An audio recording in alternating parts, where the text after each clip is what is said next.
Bonjour à tous et bienvenue à ce nouveau webinaire de la CCI France-Chine. Nous allons parler aujourd'hui de droit et fiscalité. Pour nous accompagner sur ce webinaire, nous sommes très heureux de l'organiser en partenariat avec le cabinet DS Avocats et leur équipe d'experts qui sont à votre disposition pour répondre à l'ensemble de vos questions aujourd'hui.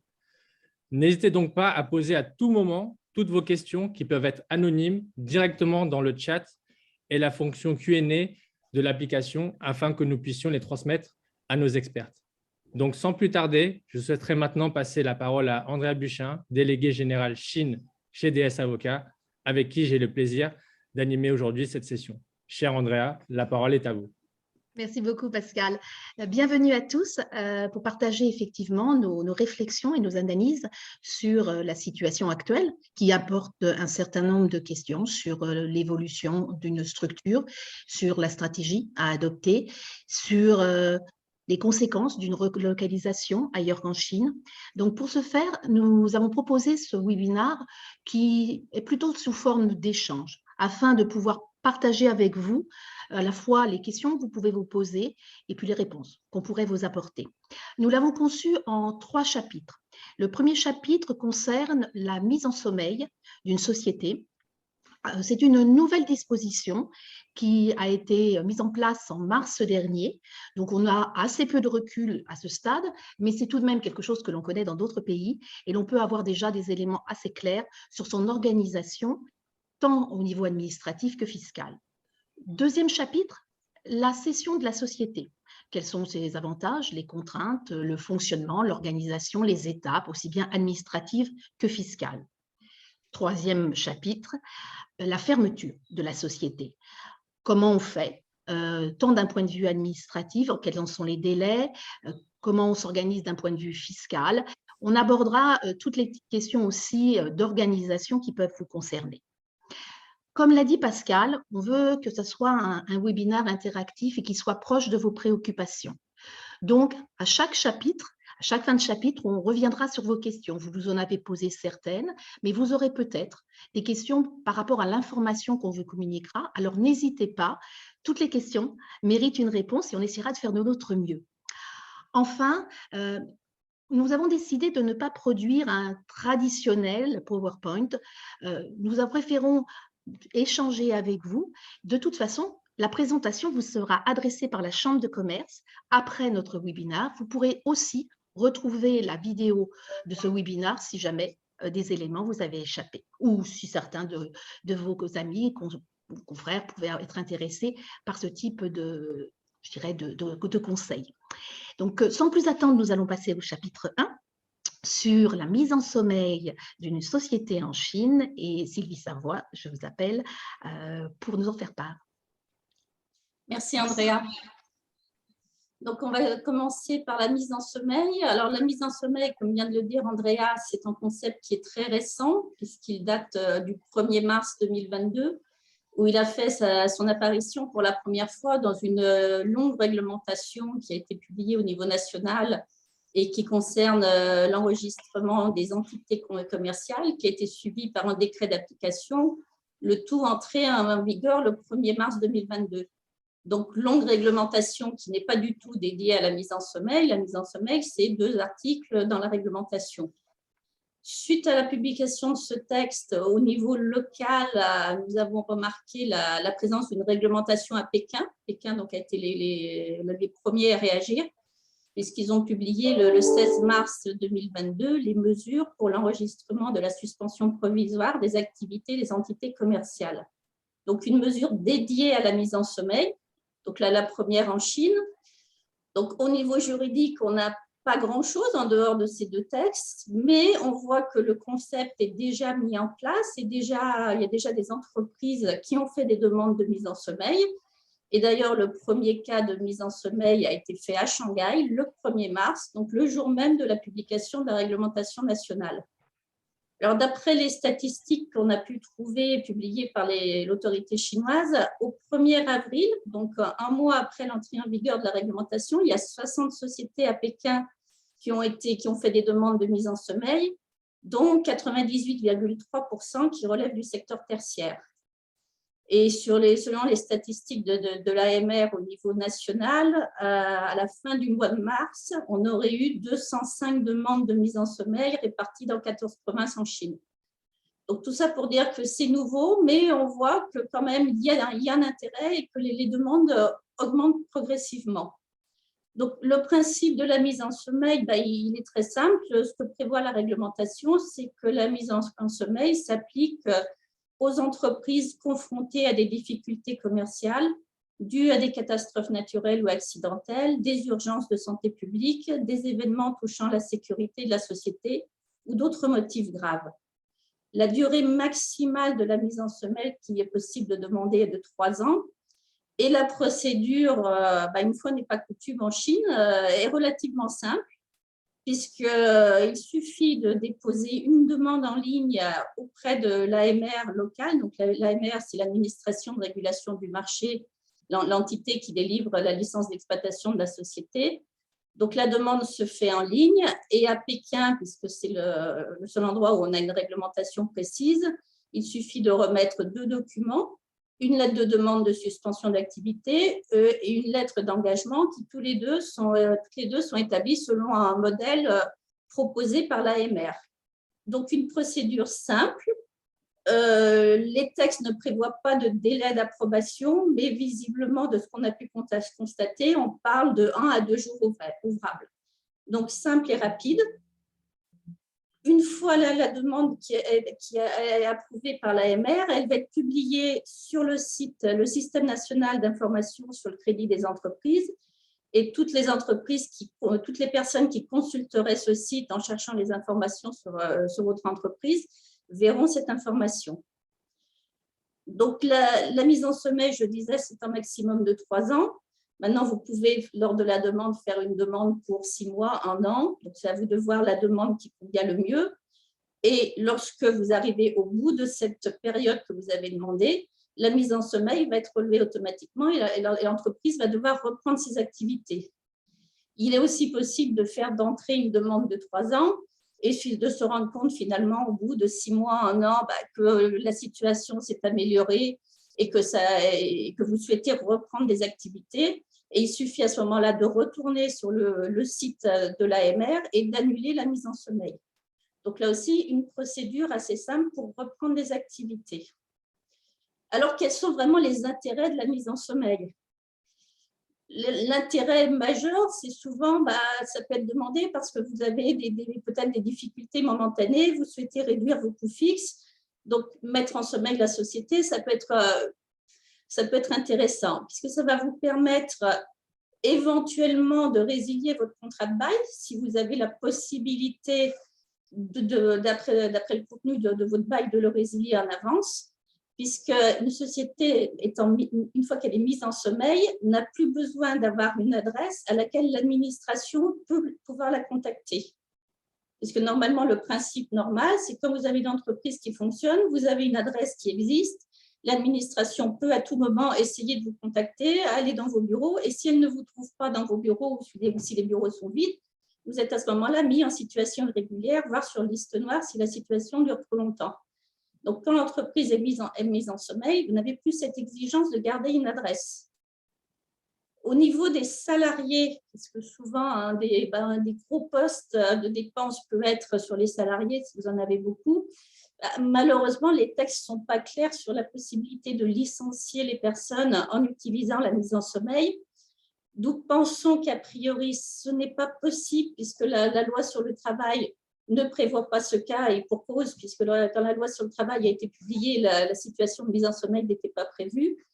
Et donc, ce que nous préconisons, si vous souhaitez utiliser cette option, ça serait d'avoir recours au chômage technique, dont le principe est relativement simple, puisque le principe de chômage technique, c'est pendant le premier cycle des salaires, vous devez payer vos employés selon la rémunération prévue dans leur contrat de travail, donc vous continuez à fonctionner normalement, mais à partir du 2e cycle de salaire, vous pouvez les passer à une rémunération qui est égale au SMIC local ou un pourcentage du SMIC local selon les réglementations locales.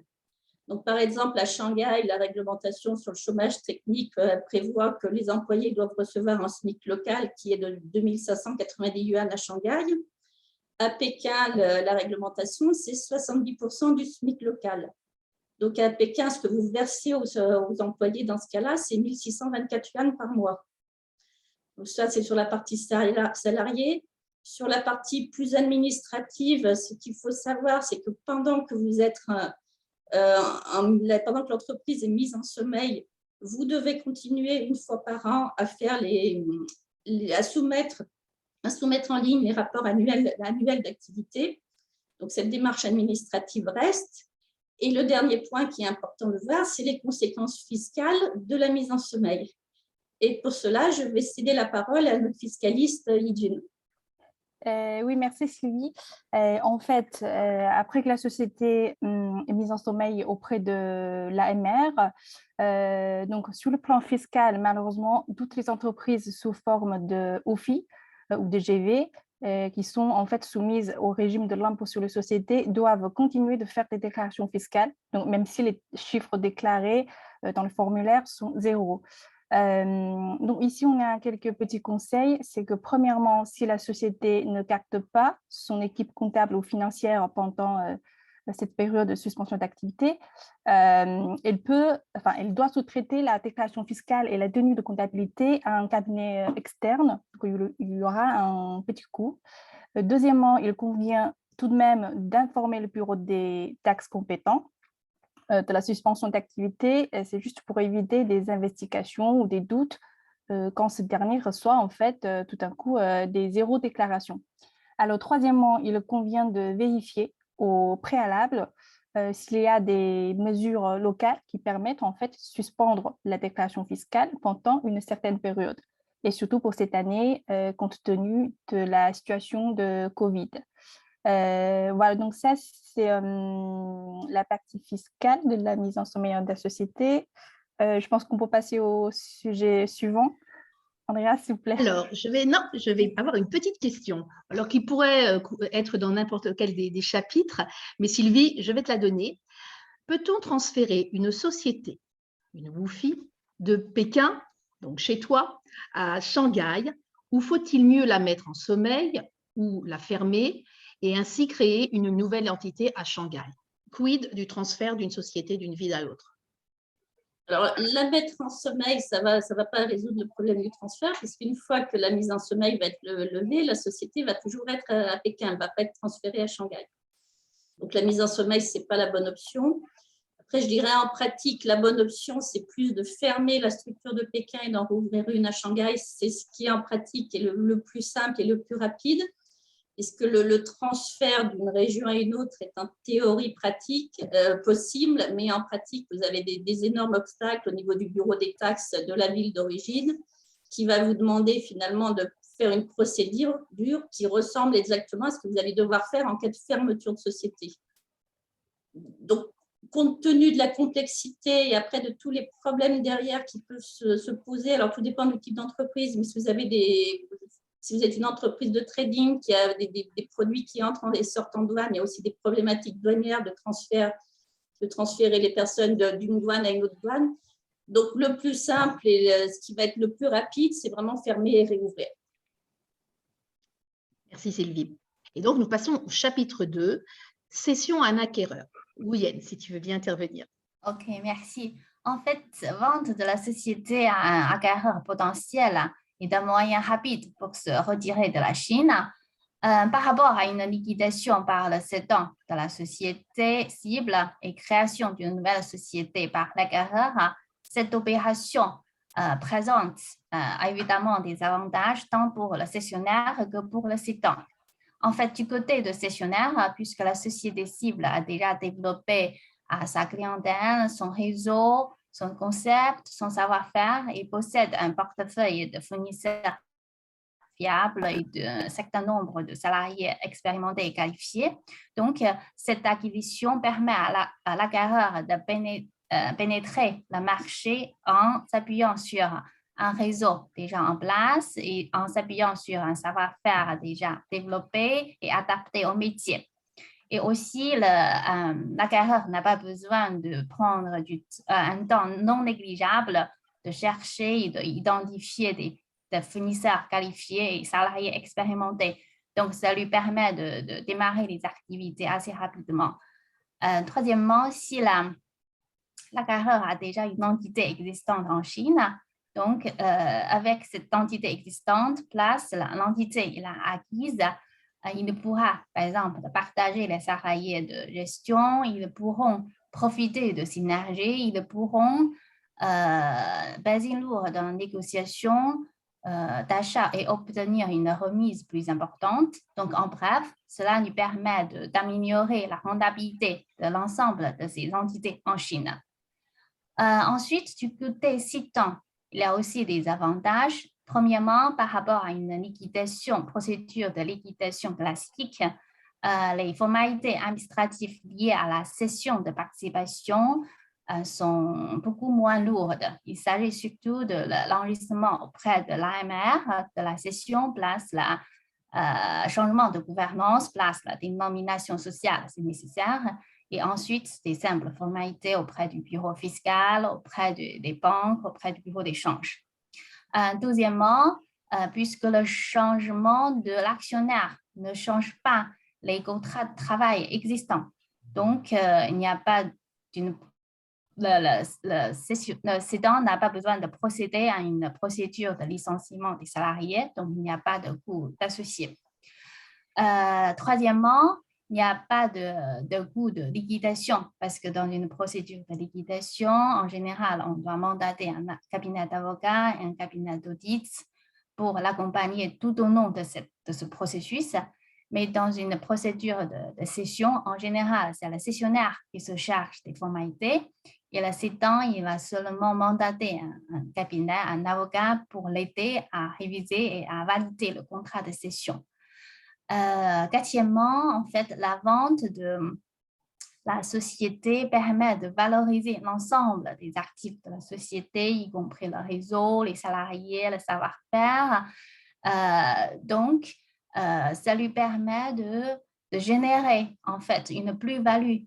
Or, dans une liquidation, la vente de chaque actif en fait se base en général sur la valeur nette. Donc, ça ne va pas apporter de plus-value. Ensuite, si on passe à la procédure d'une cession de participation, les grandes étapes sont les suivantes. Premièrement, bien sûr, ce sont des communications préliminaires et la signature, par exemple, d'une lettre d'intention. Ensuite, selon le besoin du cessionnaire, il va lancer ou pas une procédure d'audit juridique ou financière. Et s'il s'agit d'une petite boîte, ce genre d'audit pourra être très léger. Et ensuite, ce sont des négociations du contrat de cession, la signature du contrat de cession. Et après, ce sont les satisfactions des conditions précédentes et les procédures, les formalités auprès de l'AMR. Et ensuite, c'est le closing, le paiement du prêt de cession. Et à la fin, ce sont des formalités postérieures au closing, y compris les formalités auprès du bureau fiscal, les formalités bancaires auprès du bureau d'échange, etc. Concernant l'identité du cédant, ce cessionnaire, ça pourrait être par exemple un concurrent, un fournisseur, un client et même un salarié ou une association de l'ensemble d'un certain nombre d'associés, de salariés, puisque ces salariés connaissent bien déjà la société, donc ils n'ont même pas besoin de faire un audit, donc ça va beaucoup raccourcir le processus. Et aussi, le cédant n'a pas besoin de fournir une garantie de passif. Enfin, si la société cible est attachée à un holding localisé à l'extérieur, par exemple à Hong Kong, à Singapour ou en France, le cédant aussi pourra envisager de céder le holding avec cette société cible. Dans ce cas-là, il y a très peu de formalités administratives à Chine, sauf qu'il y a une problématique fiscale liée à cette notion de cession indirecte. Donc, je donne la parole à Maître Liu Yijing. Merci. Merci, Ouyen. Donc, effectivement, donc, la fiscalité de la cession directe, c'est plutôt simple. Donc, si le cédant réalise une plus-value qui est égale à la différence entre le prix de cession convenu et le coût d'investissement, cette plus-value sera imposée en Chine au taux fixe de 10% pour le cédant personne morale et 20% pour le cédant personne physique. Donc là, ici, on parle toujours des non-résidents.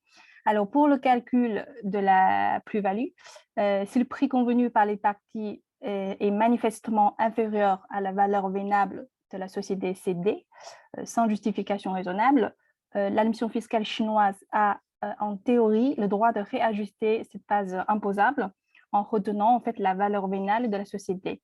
Après, pour vérifier cette valeur vénale, le bureau des taxes souvent demande un rapport d'évaluation, notamment quand il voit que la société possède des biens immobiliers ou des biens incorporels dont la valeur réelle pourrait être supérieure à leur valeur comptable.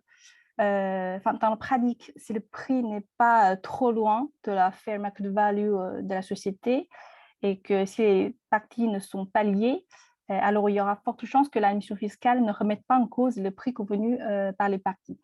Alors, le délai de déclaration et le paiement, ça dépend du type de cédant.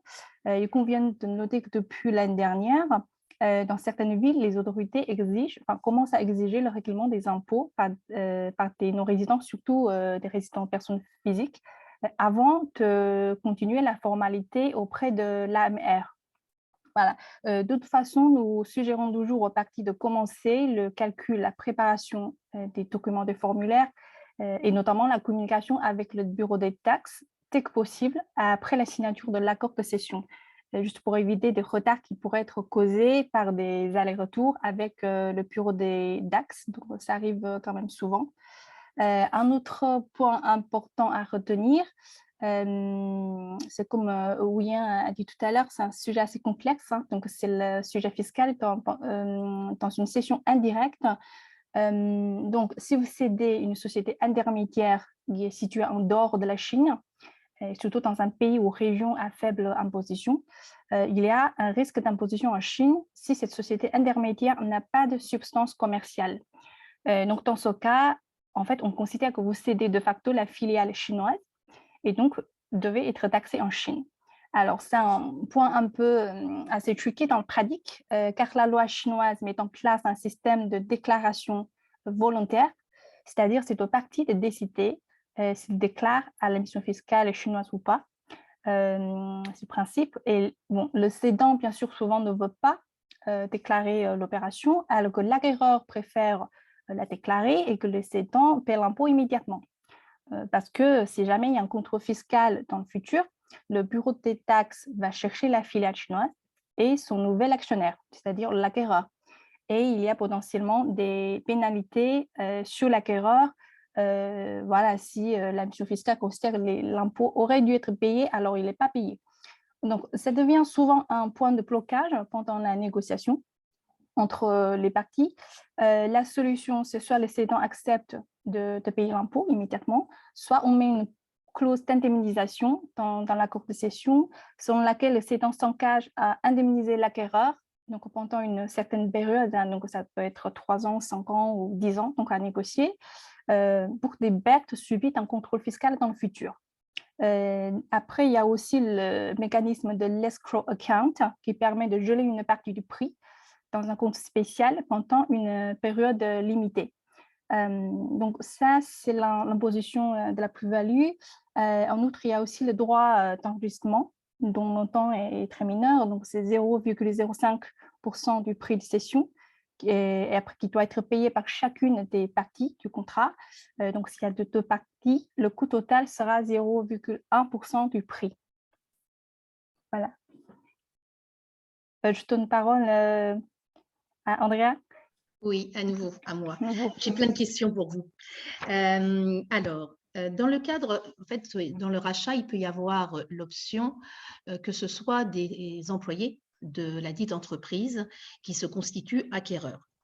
La question est, c'est dans le cadre d'un rachat par un salarié chinois de la Wuxi qui aurait une holding à Hong Kong, est-ce que c'est possible? Ouyen. Ouais, en fait, si le salarié chinois a déjà un holding à Hong Kong, je crois qu'il n'y a pas de problème. S'il n'a pas encore d'entité à l'étranger, en Hong Kong, en fait, à cause du contrôle d'échange en Chine, un individuel chinois ne peut pas investir à l'étranger, sauf qu'il pourra justifier que cet investissement, c'est pour le besoin de financement et pour réinvestir en Chine. Donc, il faut inventer toute l'histoire auprès du bureau d'échange et faire une structure très compliquée. Donc, dans ce cas-là, notre recommandation, c'est plutôt l'individuel chinois d'acheter directement vos filles en Chine ou il crée une société en Chine pour acheter la holding à l'étranger. Ensuite, les licences sont-elles transférables d'un propriétaire à l'autre? Donc, dans le cas d'une cession, peut-on transférer les licences? Allez, Wuyenne. Ouais. En fait, la licence elle-même, en général, elle est attachée à une structure juridique, donc elle n'est pas transférable. Par exemple, dans une procédure de liquidation, on ne peut pas dire qu'on va vendre une licence comme un actif. Par contre, s'il s'agit d'une acquisition de la participation d'une société, donc la licence reste toujours dans la société, donc il est toujours valide, même si l'actionnaire est changé. Voilà. Alors, ça revient sur une autre question d'ailleurs. Dans le cas d'une cession, est-on obligé de tout transférer à la nouvelle entité?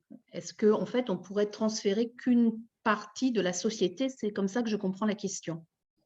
À transférer, en fait, en Chine, je crois, il n'y a pas encore une notion une notion de cession d'une certaine activité à un sectionnaire. Donc, ce soit la totalité de la société, c'est-à-dire la participation entière de la société, soit c'est une cession par actif, c'est-à-dire vous cédez les équipements, vous cédez, même si les contrats commerciaux, vous cédez ou modifier les contrats de travail, mais on ne peut pas céder un morceau d'activité, par exemple. D'accord. Alors, tiens, ça va passer sur Sylvie. Comment ça se passe pour l'antériorité des salariés dans le cas d'une cession? 1 mois par année travaillé compensé en cas de licenciement. Enfin, la question concerne si effectivement on a fait le rachat de l'entreprise avec ses salariés, qu'on est amené à licencier. Est-ce que on reprend en fait l'ancienneté des salariés? Oui, puisque vous avez dit que le contrat de travail restait inchangé. L'acheteur devra-t-il compenser l'employé pour l'antériorité pré-acquisition en cas de licenciement? Oui, le principe, c'est quand on rachète une société, donc on rachète les activités, on rachète les contrats de travail des employés qui sont dedans. Donc, si vous licenciez les salariés après le rachat, il y a effectivement une indemnité de licenciement qui est d'1 an par année travaillée, et donc l'ancienneté est reprise. Après, ça peut être quelque chose qui peut être pris en compte dans le prix d'achat au moment de la discussion du rachat. Si vous pensez qu'après le rachat, vous allez devoir licencier, c'est un coût qui va être pris en compte et qui devrait normalement être déduit du prix d'achat. Donc, ça va être de la négociation entre l'acheteur et le vendeur. Parfait. Oui, il y a une question à nouveau. Combien de temps faut-il estimer pour un transfert de nom sur la business license? J'ai compris. Transfert du nom, ça veut dire dans une cession de la société. Donc, on est amené à changer la dénomination sociale. Dans ce cas-là, en général, les formalités de cession de participation, le changement de gouvernance et le changement de dénomination sociale, on va faire tous ensemble. Et si les documents sont prêts, en général, ça prend à peu près 2 semaines, je crois. Même dans des petites villes, ça va être encore plus rapide. Parce que parfois les autorités locales sont plus rapides. En fait, dans ce genre de transaction, je pense que c'est plutôt les négociations, par exemple, de documentation de transactionnelle prendre plus de temps que les formalités administratives. Voilà. Tu peux donner une estimation de ce temps? Tu as une idée? Négociation. Négociation, c'est plus difficile, mais l'aspect administratif? Administrative, formalité, AMR, c'est 2 semaines, et les autres formalités, 1 mois. D'accord. Très bien. Alors, Sylvie, tu vas recompléter. Ah non, non, c'était Nguyen, pardon. En cas de souhait de liquidation pour quitter la Chine, alors peut-être qu'on reviendra sur le prochain, mais enfin bon, mais ça reprend un petit peu ce qu'on a demandé préalablement, peut-on préalablement séparer les activités d'un côté d'une société pour l'activité industrielle et commerciale, de l'autre une société pour la propriété des terrains et bâtiments, pour céder la société dite immobilière et liquider l'activité indue et commerciale? Car cela semble intéressant pour baisser les taxes dans le cas, ça te concerne aussi, Ijun, dans le cas d'une importante plus-value sur le terrain. Oui, je crois que c'est de dire en fait, c'est de diviser d'abord les sociétés en deux parties. Enfin, cette notion existe en Chine, mais en termes de procédure, ça va être très long parce que dans ce cas-là, vous devez, par exemple, publier des annonces sur les journaux et ça donne la possibilité aux créanciers de demander un remboursement anticipé ou fourniture d'une garantie. Donc, ça se pratique rarement en Chine, ou bien la solution, l'option pourra être envisagée, c'est plutôt de créer une nouvelle société et de vendre des actifs à partir de la société existante à cette nouvelle société. En termes de délai et procédure, c'est beaucoup moins lourd. Ouais. D'accord. OK, donc c'est clair. Merci. On passe au troisième chapitre. Et je pense que c'est Sylvie qui intervient sur la première partie. D'accord. Donc, le troisième chapitre, c'est la liquidation, la dissolution. Donc, au contraire de la mise en sommeil, là, on est sur une multitude de textes, notamment la loi sur les sociétés, de nombreuses interprétations de la Cour suprême, des réglementations locales. Donc, on est dans un cadre juridique qui, lui, pour le coup, est vraiment très clair. Et c'est quelque chose qui se fait je n'allais pas dire facilement, mais qui se fait communément. Une société peut être dissoute soit de manière volontaire, soit en cas de dissolution forcée. Alors, dissolution forcée, c'est essentiellement le cas de la révocation de la licence d'exploitation suite à une faute grave ou suite à une décision judiciaire, notamment dans le cas d'une faillite. Aujourd'hui, on va plutôt se concentrer sur les dissolutions volontaires. Dissolution volontaire, ça inclut le cas de la dissolution de la société à l'expiration de la durée de ses activités.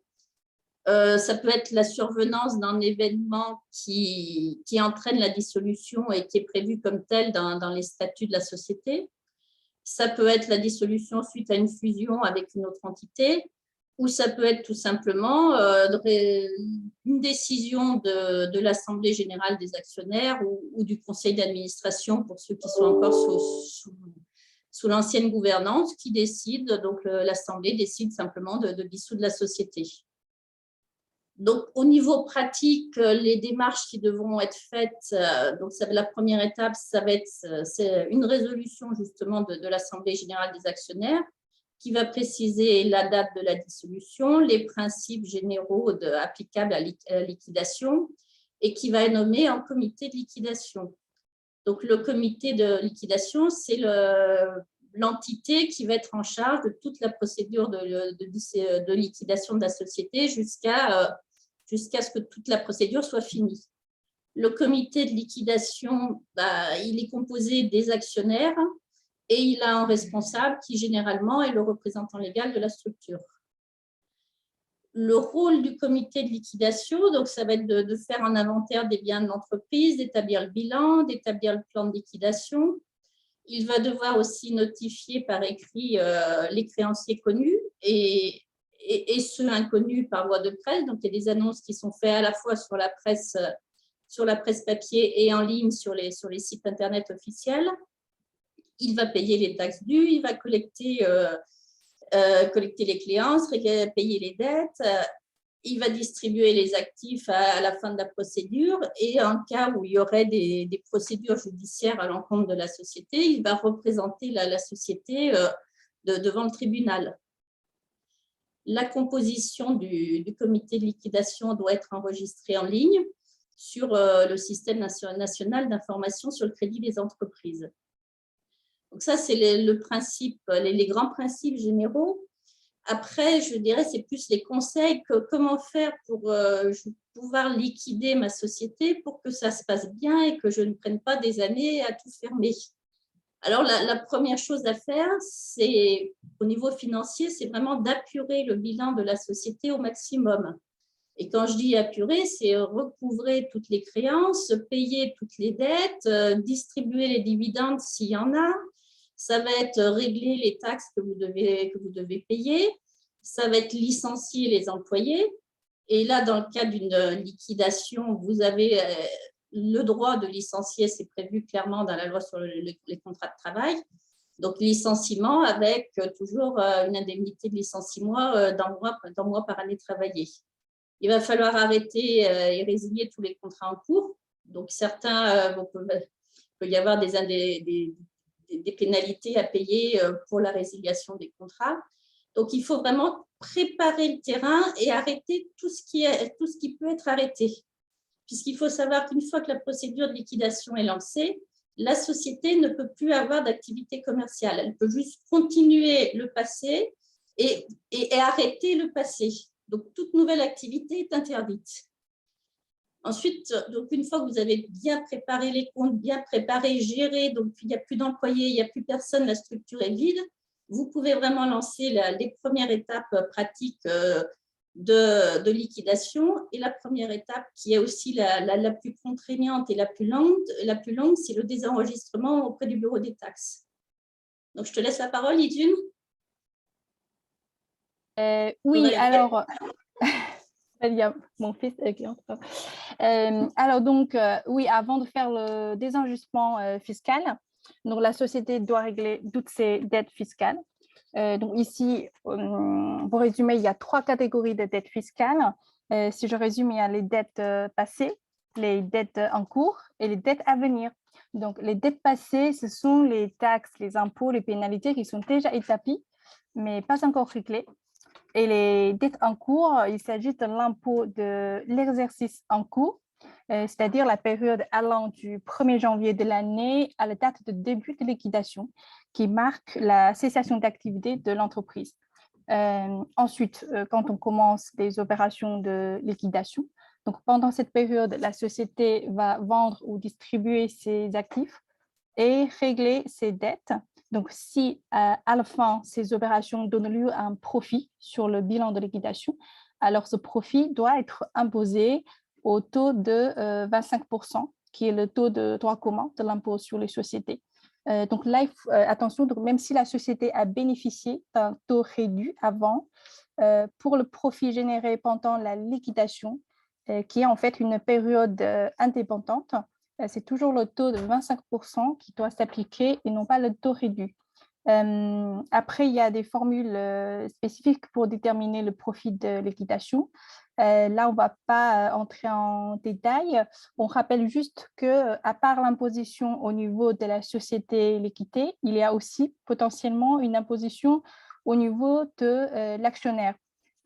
Parce qu'en fait, à l'issue de la liquidation, la société va distribuer les sommes restantes à son actionnaire ou à ses actionnaires. Donc, si l'actionnaire il récupère plus que ses apports initiaux, alors la partie excédente, donc on l'appelle le boni de liquidation, doit être imposée à son nom selon quelques règles qui sont assez complexes. Donc, il y aura une partie non taxable, une partie assimilée aux dividendes, et potentiellement une partie qui sera traitée fiscalement comme une plus-value de cession. Enfin, le coût fiscal final dépendra de la situation réelle de la société après la liquidation. Donc, en gros, si la société est toujours en perte, a priori, il n'y aura pas de coûts fiscaux très importants. Voilà. Après, il y a d'autres taxes sur les opérations de liquidation, par exemple la TVA sur la vente des biens ou les droits d'enregistrement sur la cession de certains types de biens, si ça s'applique. Après, s'il y a une cession de terrain, il y a aussi le land VAT. Voilà, donc c'est après que la société a soldé ses impôts, elle pourra alors commencer la procédure de radiation du registre fiscal. Donc, remettre les factures non utilisées et rendre la machine fiscale. Et ce n'est qu'après tout cela que le bureau des taxes va émettre un certificat de liquidation d'impôt, donc avec lequel la société peut continuer avec l'AMR. Donc, on rappelle que dans le cadre d'une réforme de simplification depuis 2018, donc la Chine a mis en place une procédure dite de traitement immédiat, c'est-à-dire pour une société qui remplit certaines conditions, par exemple si elle est classée au grade A ou P dans le système de notation fiscale et il n'y a pas de contrôle fiscal en cours, le bureau des taxes doit simplement vérifier dans son système si la société a des dettes fiscales. Sinon, le bureau des taxes doit, en principe, émettre immédiatement le certificat fiscal. D'ailleurs, si la société n'arrive pas à fournir tous les documents requis, elle peut faire une déclaration sur l'honneur dans laquelle elle s'engage à les fournir après. Donc, en principe, l'idée est de ne pas traîner sur la procédure. Cela étant dit, d'après nos observations, ces mesures restent parfois théoriques. Ça dépend de la région. Hein. Donc, par exemple, c'est en général plus rapide à Shenzhen, donc la ville au sud, alors qu'à Shanghai et à Pékin, ça peut être plus long. Nous avons quelques expériences récentes avec nos clients. Donc, on a une très petite structure avec moins de 10 employés, mais on a dû quand même attendre 6 mois pour obtenir le certificat du bureau des taxes. Et ce dernier a même lancé un petit contrôle fiscal et a redressé l'impôt sur les salaires. Et l'autre client, c'est une entreprise qui n'a plus d'activité, plus de personnes pendant 5 ans avant la fermeture, à part le paiement d'un loyer théorique sur une adresse virtuelle et quelques frais de compta, mais ça a quand même pris 4 mois pour les formalités fiscales. Donc, tout ça pour dire, dans la pratique, le désenchement fiscal prend toujours du temps et il y a un risque que le bureau des taxes lance un vrai contrôle fiscal si les fonctionnaires doutent la déclaration faite par la société elle-même. Donc, on a un petit conseil, c'est que si la société ou l'actionnaire a même un doute sur la conformité fiscale de la société, il est suggéré de faire appel à un cabinet comptable ou fiscal pour effectuer une sorte de l'auto-audit. S'il s'avère qu'il y a des non-conformités, il faut que la société réfléchisse si elle doit régulariser volontairement la situation. Donc, aller voir et négocier avec les bureaux des taxes locales. Sachant qu'en cas de régularisation volontaire, il y a de chances que les pénalités, voire les intérêts de retard puissent être dispensés. Donc, cela est déjà arrivé à notre client qui est en fait à régler volontairement des impôts sous-payés et tout s'est très bien passé. Voilà, donc c'est la partie fiscale et je pense qu'il y a d'autres étapes à faire. Je passe la parole à Sylvie à nouveau. Oui, donc après le désenregistrement fiscal, qui est vraiment l'un des morceaux les plus complexes et les plus longs de la procédure, donc le comité de liquidation va émettre son rapport de liquidation. Il va fermer l'enregistrement de la société auprès des douanes s'il y en avait un. Il va annuler l'enregistrement auprès de l'ACEF, l'administration du contrôle d'échange. Les comptes en devises vont être fermés et le solde du compte en devises va être transféré sur le compte courant Jomimbi. Ensuite, les démarches vont être faites à l'AMR pour annuler la licence d'exploitation et c'est la date d'annulation de la licence d'exploitation qui va marquer la fermeture officielle de l'entreprise. Donc, derrière, il faudra encore annuler, par exemple, les enregistrements aux caisses d'assurance sociale et surtout, il va falloir fermer le compte en Jomimbi et rapatrier le montant qui reste sur le compte en France. Donc, ce qu'il faut savoir, c'est que le deuxième point qui généralement est très consommateur de temps dans une procédure de liquidation après le bureau des taxes, c'est toute la partie auprès des banques avec les fermetures des comptes en banque qui leur envoient du body de liquidation. Et selon les banques, ça peut prendre, on peut être sur des délais de 3 mois, 6 mois, ça peut durer assez longtemps avec des exigences qui varient de banque en banque. D'où l'intérêt de… Voilà pourquoi je vous disais au départ… apurer le bilan en tant que possible, payer les dividendes, moins il reste d'argent sur le compte et moins vous allez être impatient de récupérer le boni de liquidation. Donc ça, c'est la procédure normale de liquidation. Il existe aussi, d'après les textes, une procédure simplifiée que va vous présenter Ouyen. Merci. En fait, quand il s'agit de la procédure de liquidation simplifiée, en théorie, la société à responsabilité limitée qui n'ont jamais exercé d'activité après la licence d'exploitation ou qui n'ont jamais eu de créances ou de dettes dans le passé ou qui ont déjà liquidé les créances ou les dettes, on le doit de demander l'application de la procédure de liquidation simplifiée. Les avantages, bien sûr, un, c'est le délai raccourci. Donc, le délai total, ça prend 1 à 2 mois. Et ensuite, la documentation est beaucoup simplifiée. Il n'y a pas besoin de soumettre la résolution des actionnaires, pas de rapport de liquidation, pas de rapport d'audit de liquidation. En fait, il suffit de soumettre une lettre d'engagement signée par tous les actionnaires déclarant que la société a réglé toutes les dettes et créances. Et la procédure de cette liquidation simplifiée pourra être résumée de 4 étapes. Un, c'est que la société la publie sur le site du système national d'information sur le crédit des entreprises. Et ensuite, AMR, il va transmettre simultanément ces informations aux autres administrations, type bureau des taxes, bureau du travail, et aussi l'annonce au public. Ensuite, il y a un délai de 20 jours. Dans le passé, c'est 45 jours. Maintenant, ça a été raccourci à 20 jours. Dans ce délai de 20 jours, les parties tierces ou les administrations gouvernementales ont le droit de soumettre une opposition à cette procédure de liquidation simplifiée. Donc, si AMR a reçu une opposition, dans ce cas-là, il va refuser la demande de la société de liquidation simplifiée. Mais en absence d'opposition, dans ce cas-là, l'annulation de l'immatriculation de la société aura lieu rapidement, immédiatement. Mais ceci étant, nous avons observé que dans la pratique, cette procédure il se réserve seulement aux sociétés qui n'ont jamais démarré d'activité après l'obtention de la licence d'exploitation et qui n'ont jamais émis des factures, car c'est le seul cas qui est accepté par le bureau fiscal pour la dispense de la formalité de désenregistrement fiscal. Voilà, c'est tout pour la liquidation simplifiée. Merci.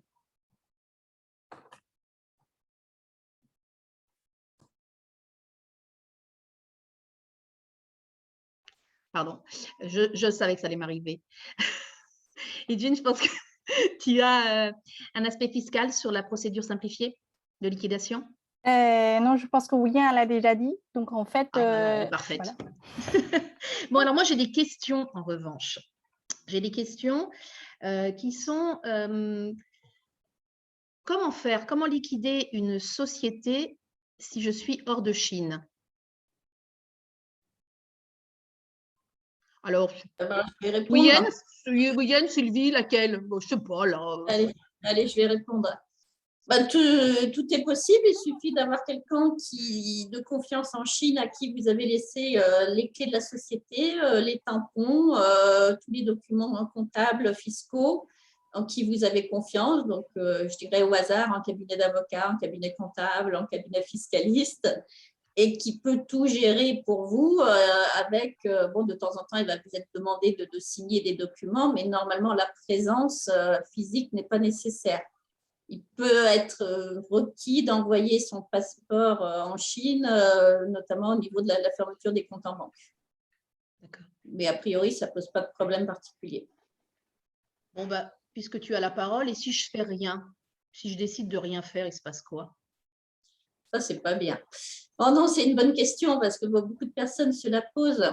Et il y a une double réponse. Il y a ce qui se passe en théorie et ce qui peut se passer en pratique. Alors, je dirais, si on ne fait rien, on laisse une société en plan avec des dettes. Ce qui va se passer pour sûr, c'est qu'au bout d'un certain temps, la société va être considérée en situation irrégulière tant au niveau du bureau des taxes, puisqu'il n'y aura plus de déclaration fiscale, qu'au niveau de l'AMR, puisqu'elle ne va plus avoir d'adresse, elle sera plus joignable, elle ne va plus faire son rapport annuel. Donc, elle va rentrer en situation irrégulière et après, elle va passer sur liste noire. Donc ça, c'est sûr, c'est ce qui va arriver. Après, je dirais, on ne fait rien, on s'en va. Si on ne revient jamais en Chine, je pense que ça va s'arrêter là.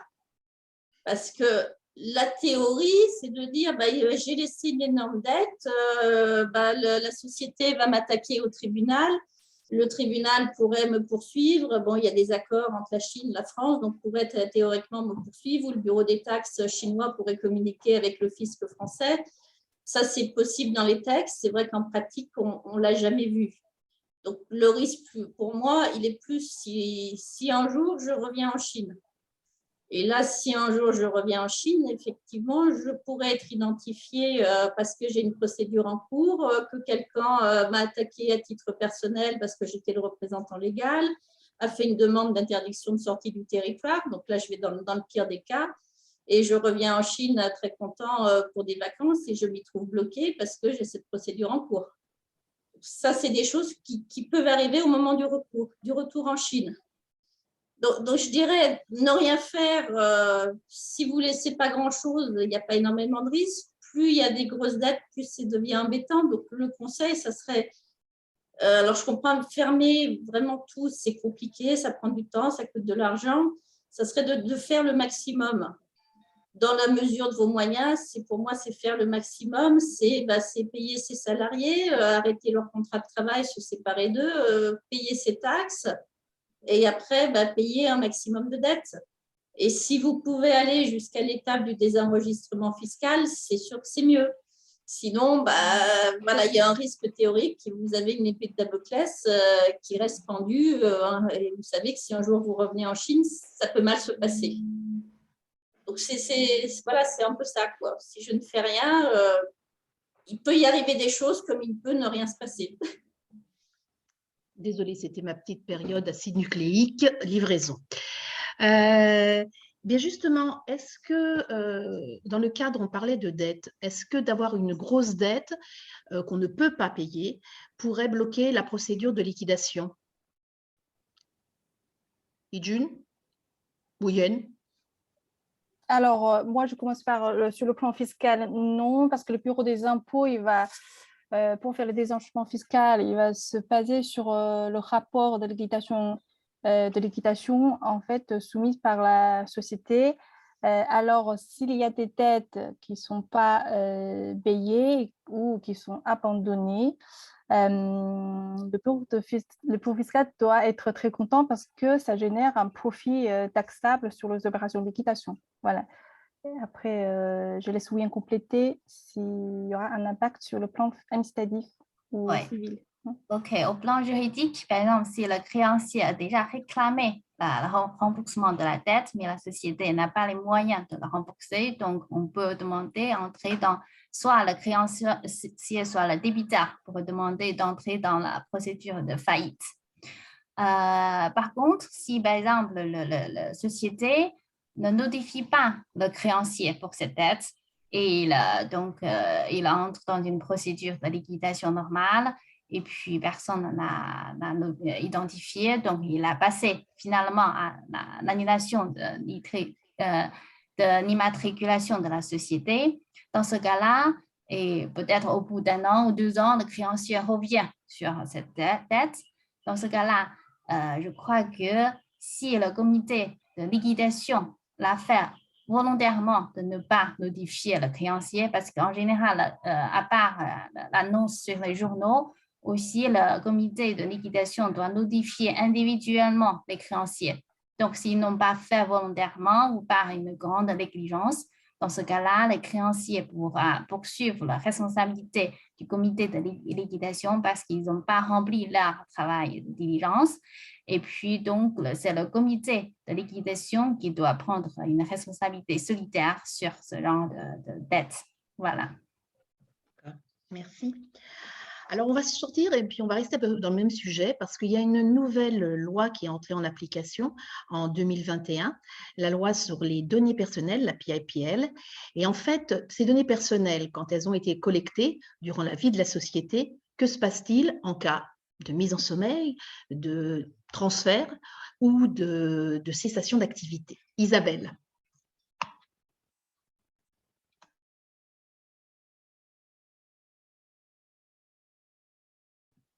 Merci Andrea. Pardon. Oui, alors effectivement, donc cette nouvelle loi sur la protection des informations personnelles qui est entrée en vigueur en novembre 2021 prévoit ces cas de figure de cession ou de cessation d'activité. Et dans son article 22, prévoit que lorsqu'un responsable de traitement a besoin de transférer les données qu'il a collectées suite à une fusion, à une scission ou une liquidation, il a un devoir d'informer en fait les individus auprès de qui il a collecté les informations personnelles. Il doit les informer de l'identité du repreneur des données et donner les informations de contact de ce nouveau responsable de traitement, puisque c'est ce que le repreneur va devenir, il va être le nouveau responsable de traitement. Et le nouveau responsable de traitement, donc cessionnaire de ces informations personnelles, va devoir remplir les mêmes obligations que l'entité qui lui aura cédé en quelque sorte les données des individus. C'est-à-dire qu'il est soumis exactement aux mêmes obligations que l'ancien responsable de traitement. S'il envisage d'apporter des modifications sur le traitement qui était fait des données des individus jusqu'à présent, il faudra à ce moment-là qu'il recontacte les individus, qu'il remette à jour en fait, sa mention d'information sur la façon dont le traitement est effectué et, si nécessaire, qu'il redemande le consentement des individus si le consentement était la base légale du traitement. Donc, ces cas de figure sont effectivement prévus. Lorsqu'il n'y a pas en fait de reprise d'activité, mais simplement le cas de figure dont on a parlé de quelqu'un qui souhaite fermer son activité, il n'y a pas de reprise d'activité. Le conseil que l'on peut donner, c'est de ne pas laisser en fait des bases de données avec des informations personnelles rester et demeurer comme ça à vie. Parce que, évidemment, l'entreprise qui n'est plus présente ne va pas maintenir nécessairement un bon niveau de sécurité sur les outils informatiques, ne va pas mettre à jour, ne va pas faire les mises à jour requises pour garder un niveau de sécurité satisfaisant pour assurer la sécurité des données. Et dans ce cas-là, il vaut mieux effectivement supprimer les données pour éviter tout risque pour le responsable de traitement. Donc, il vaut mieux également informer les individus, leur dire voilà, nous cessons notre activité, les données que vous avez collectées vont être supprimées, en donnant éventuellement un délai pour la suppression de ces données. Mais ça permettra d'éviter que ces données se retrouvent malencontreusement un jour dans la nature et ça limitera l'impact évidemment pour les individus. Le micro, André. Oui, quelle pourrait être la nature de cet impact au niveau pour les individus de ne pas respecter les orientations? On n'a pas beaucoup de recul puisque c'était en novembre 2021, mais est-ce qu'on a une idée des procédures qui pourraient être mises en place? Alors, la loi PIPL a sorti les obligations qui sont imposées aux responsables de traitement d'un certain nombre de pénalités si celles-ci ne sont pas respectées. Et les pénalités les plus graves, donc il faut vraiment qu'on soit dans les cas de violation manifeste en fait, des obligations qui sont dues par le responsable de traitement au titre de la loi. Les violations les plus graves sont punies d'une peine de 5% du chiffre d'affaires de la société. Voilà. Donc, c'est pas un risque, c'est un risque financier qui n'est pas négligeable. Et évidemment, selon le type d'information de données personnelles que l'on a dans ces bases et le volume également, la pénalité ne va pas être forcément la même. Si on a des données sensibles, typiquement des données bancaires ou des données de santé concernant les individus avec des volumes assez importants, il est sûr que la négligence en fait, du responsable de traitement de ne pas faire le nécessaire pour soit supprimer les données parce qu'il n'y a plus d'activité de la société, soit ne pas assurer une bonne sécurité sur ces données, dans ce cas-là, la pénalité va être plus élevée que si on est finalement un petit groupe WeChat qui fait de la vente comme ça sur le groupe, où là, en définitive, on a accès à des données qui sont des données publiques, du nom, prénom, du compte WeChat. Donc, l'impact est moins important, évidemment, sur l'individu. Dernier point, une base de données, c'est un actif dans une entreprise. Est-ce que, on parlait tout à l'heure de cession partielle, est-ce qu'on peut envisager, quand une entreprise n'a pas beaucoup d'actifs, que l'on cède cette base de données à, on parlait là pour un petit groupe WeChat, mais là on parle avec des données qui peuvent être plus ou moins personnel. Est-ce qu'on peut envisager de céder cette base de données? Quelles en seraient les règles? Guyane, je ne sais pas si tu veux répondre à cette question, parce qu'en fait, ça va s'apparenter à de la cession de clientèle, en définitive. Mhm. Donc là, on va retomber sur les principes généraux en fait, d'une cession d'activité, en fait, de son fichier client. Donc, évidemment, c'est un actif, ça peut être un actif très important pour la société. S'il y a cession de cet actif, il va y avoir changement de responsable de traitement. Et à ce moment-là, il faut effectivement que le nouveau responsable de traitement s'assure de bien respecter ses obligations en tant que responsable de traitement, d'informer les individus qui sont présents dans la base s'il y a un changement sur la teneur du traitement. Et le cédant doit informer les individus de l'identité du cessionnaire, comme je disais tout à l'heure.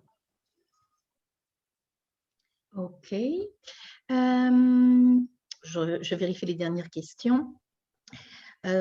Pour la procédure de liquidation simplifiée, Wouyen, juste une précision, ça concerne finalement une petite structure qui n'aurait pas de salariés, qui n'a pas de visibilité, qui n'a jamais facturé et qui finalement n'aurait pas eu le temps de commencer son activité, n'aurait pas produit de facture. C'est bien cela? Oui, c'est-à-dire les critères publiés par le RMR et les critères réels appliqués par le Bureau des taxes sont différents. Donc, a priori, dans la pratique, on a observé qu'il y a que des sociétés qui n'ont jamais commencé les activités, qui n'ont jamais émis de facture, peuvent bénéficier de ce régime. D'accord. Alors, je crois, Idjun, que tu voulais revenir sur une question qui nous a été posée et qui concernait la liquidation. Non, la division. La division Ouais. sur l'aspect en fait de taxation des plus-values, c'est ça, en cas de division de l'activité commerciale et oui. l'activité. Oui.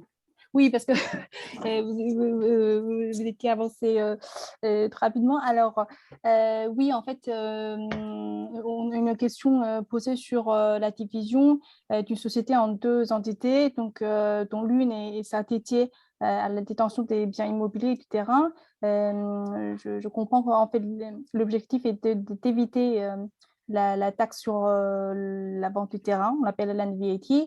Alors, à part la complexité de réalisation de la division sur le plan administratif, comme Wouyen a déjà expliqué, après, je souhaite compléter l'aspect fiscal. Donc, si la taxe de land VAT pourrait effectivement être exonérée au moment de la division, sous certaines conditions, mais nous ne sommes pas sûrs que ce schéma permettent d'éviter l'écalement des paiements de land VAT après au moment de la cession.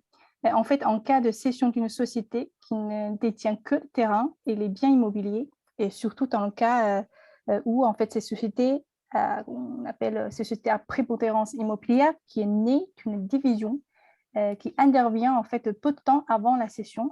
Alors, il y a un risque assez élevé que la mission fiscale chinoise suivre le principe de substance over form et requalifier en fait cette opération de la cession de société comme une cession du terrain, une cession des immeubles rattachés. Et dans ce cas, il y a un risque qu'ils vont remettre en cause l'opération et redresser en fait, réclamer la land VAT en considérant qu'il s'agit d'un abus de droit fiscal.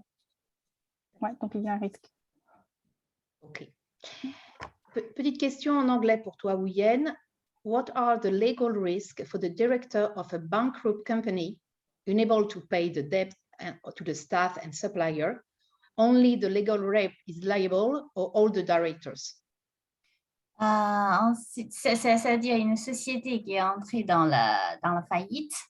Dans ce cas-là, je crois que c'est le représentant légal qui ne peut pas être le directeur ou représentant légal ou le directeur général d'une autre entité en Chine pendant une période de 3 ans ou 5 ans. Mais pour les autres administrateurs, il n'y a pas cette contrainte. Il n'y a pas de poursuite en fait du bureau on va dire du bord de la direction, on va dire, hors le représentant légal en cas de faillite. Ouais. D'accord.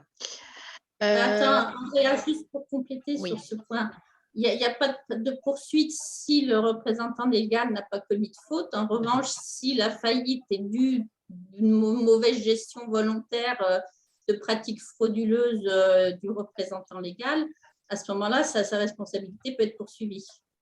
Et pendant toute la procédure de faillite, c'est le représentant légal qui représente la société, c'est la personne qui va interagir avec le tribunal. Et il peut même, dans certains cas, pendant toute la procédure de faillite, il peut être interdit de sortir de Chine. Donc, tout va dépendre s'il a bien géré, si la faillite est due à un problème, un abus de fonds, un problème de gestion, ou si c'est des causes qui ne sont pas liées au travail du représentant légal. Eh bien, j'ai une nouvelle question pour toi, Sylvie. Quels sont les avantages pratiques d'une mise en sommeil pour une société, étant donné que les obligations et les contraintes semblent être les mêmes?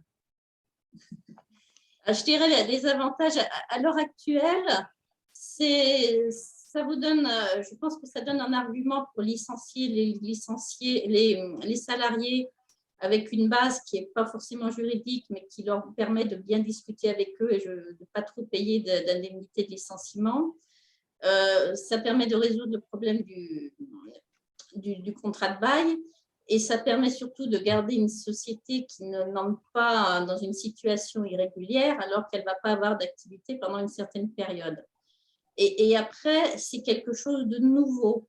Donc, il y a quand même, quand on lit la réglementation de Pékin, il y a une porte ouverte à dire que pendant cette période, les déclarations fiscales vont être suspendues et qu'il n'y aura plus besoin de les faire. Ce qu'on a pu vérifier, c'est qu'en pratique, ce n'est pas le cas. Et c'est ce qu'a expliqué June, c'est que pour le moment, les déclarations fiscales, donc à zéro, doivent continuer à être faites. Mais il est possible que dans les mois à venir, la situation évolue et qu'il y ait aussi une suspension des déclarations fiscales. Donc là-dessus, c'est un peu tôt pour en parler, mais je dirais qu'il va falloir qu'on voit dans 6 mois comment les choses ont évolué. Allez, comme tu es bien parti, une nouvelle question.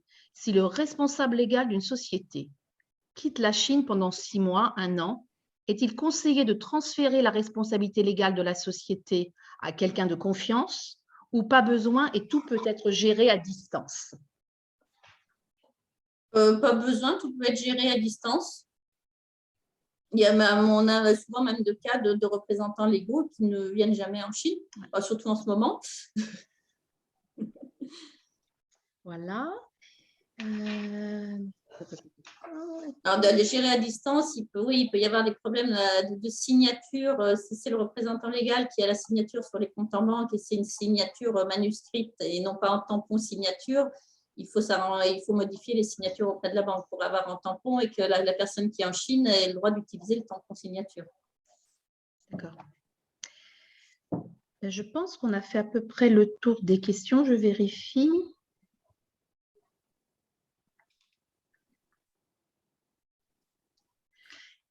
Je regarde aussi dans celles qu'on avait reçues au préalable. Bien, je pense qu'on a fait le tour. À moins qu'il y ait une nouvelle question, non? Donc, voilà. On a encore un petit peu de temps, mais si on a fait le tour de vos attentes, on peut encore être 30 secondes avec vous pour si vous avez des questions complémentaires.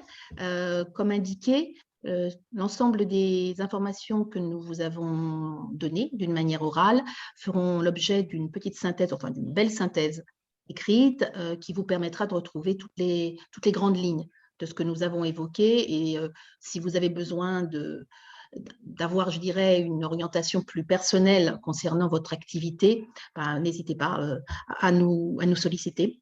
Je pense que, Pascal, je te laisse le mot de la fin parce que je pense que pour nous, nous avons terminé. Merci Andrea. Merci encore à toute l'équipe d'expertes de DS Avocats, Idjun, Isabelle, Ouyen, Sylvie et Andrea, encore une fois, pour la modération de ces échanges riches et à l'ensemble de nos membres pour toutes vos questions. On espère que ces réponses vous aideront. Et comme l'a mentionné Andrea, la synthèse vous sera envoyée par la suite par les équipes de la Chambre. et on vous remercie d'avoir assisté à ce webinaire. On est à votre disposition si vous avez des questions qui n'ont pas pu être traitées ou que vous souhaitez peut-être nous les transmettre après l'événement. Et j'espère pouvoir vous retrouver très prochainement à un autre webinaire de la CCI Franchine. Et je vous souhaite à tous une très belle journée et à bientôt. À bientôt. Au revoir. Au revoir.